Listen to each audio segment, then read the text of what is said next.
Hey everybody, Brantos here. So I wanted to make a quick video before I actually sell this rifle. I'm planning on selling it in the near future. This is my Ruger SR-762. It's a pretty interesting rifle in the idea that it's piston driven. As far as it goes, H and K, and I believe Type A might be doing it now with 308s, but not too many piston-driven 308s out there. LWRC might have one as well. Those are kind of the bigger companies. But, with the Ruger one, you're kind of looking at a better entry price point when it comes to a piston system. So just to go over kind of what's included. So the Ruger SR-762 came with 3 20-round P mags.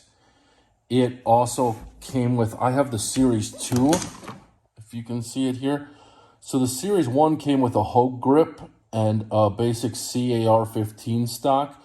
This one comes with a Magpul stock and a Magpul grip. I added a Magpul vertical grip on there, just something my own preference. So it has its own proprietary handguard here. It comes with a few Picatinny rail sections. It comes with some plastic handguard cover that have finger grooves in it if you want to hold on to the handguard in the traditional style. And then I've taken the bolt out of this because I wanted to give everyone a closer look to this bolt. You can see it's not your traditional bolt where there's no gas intake or anything like that. This is piston driven. Right here, you can see where the rod hits the bolt to cycle the action on this. And I'm not sure exactly what this coating is, but it seems like some type of, I wouldn't say chrome, but it's definitely coated with something. I don't know if it's a nitride or a DLC or something. Offhand, I apologize for that. But I've gotten about 3,000 rounds through this rifle, and I've never had that bolt get dirty enough that I can't just wipe it with a cloth. The piston system shoots incredibly clean.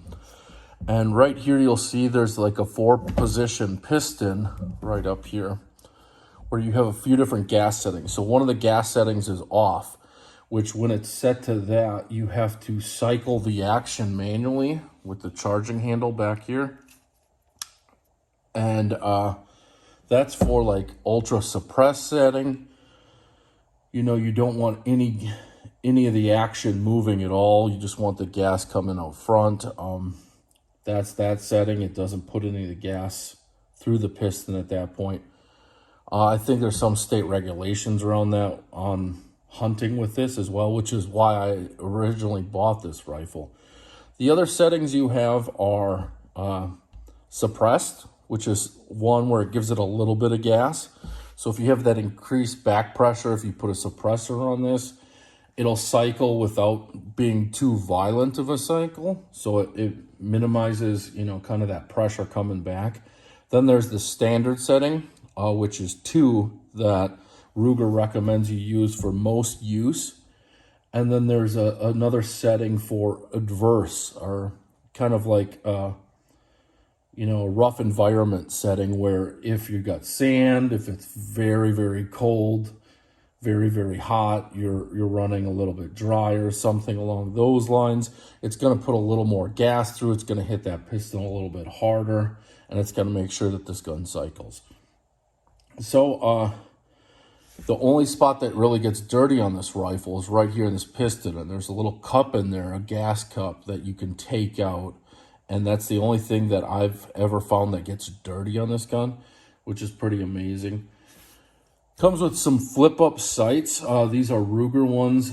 They remind me a lot of my Midwest Industry sights. They're metal. They have kind of that H&K front sight post style there. I am getting rid of this rifle, actually, just because I'm kind of getting out of 308.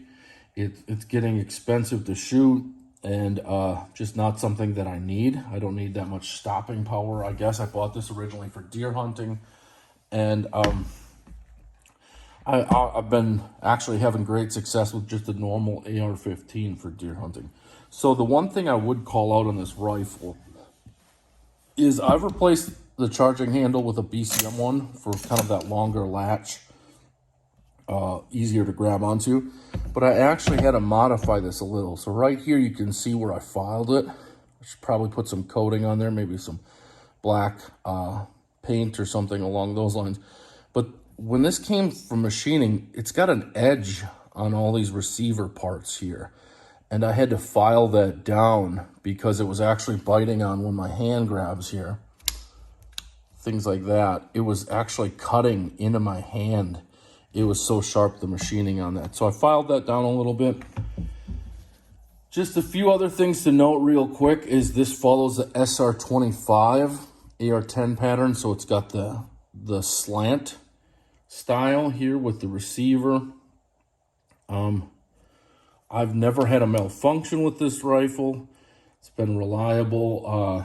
I think when I initially bought this rifle about 5 years ago, it was going for about $2,500 at the time. Yeah, it's a great rifle. You can't find them anymore. Ruger doesn't make them. I don't know why. I feel like kind of that entry-level piston would sell pretty well, but maybe Ruger has other thoughts. Maybe the manufacturing was a little bit too intense for them or something along those lines. But yeah, if you have any questions about the Ruger SR-762 or anything else, feel free to leave a comment. Thank you for watching.